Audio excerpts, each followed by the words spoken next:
5, Ryan Williams. The 12 for the 6, Kai Evans. The 10 for the 10, Sean Kavanagh. The 8 for the 8, Sam Reynolds.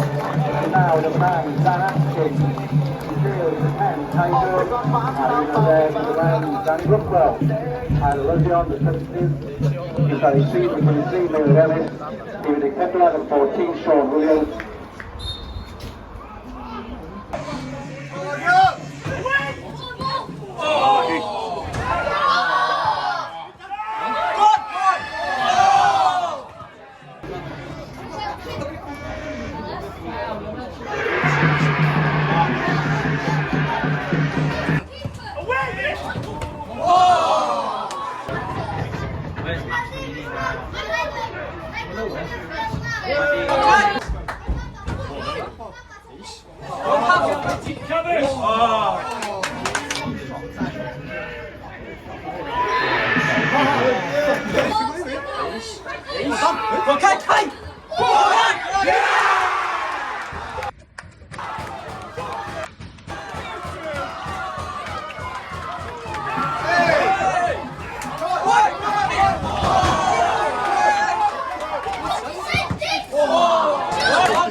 Als we wat bak dan wat.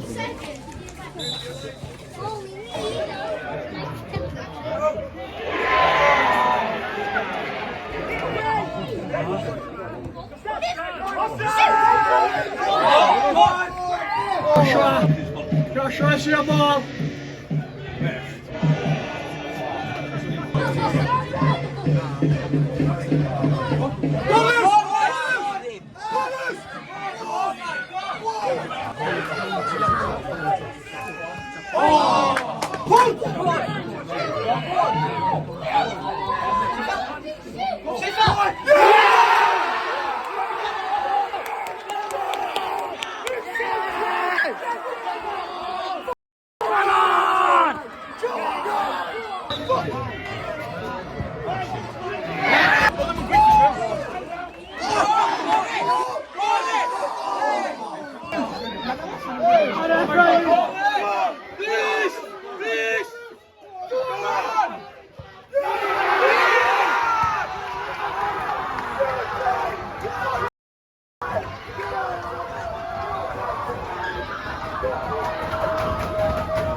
We are okay.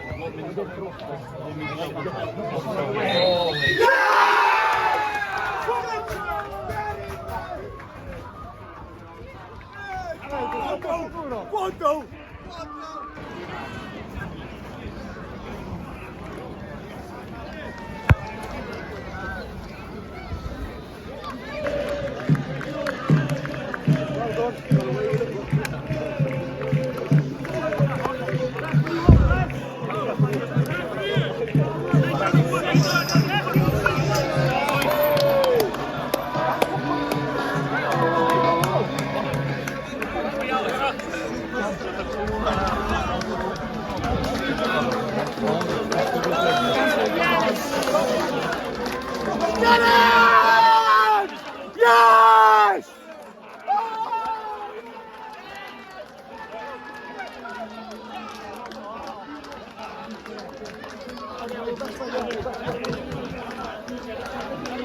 Come on!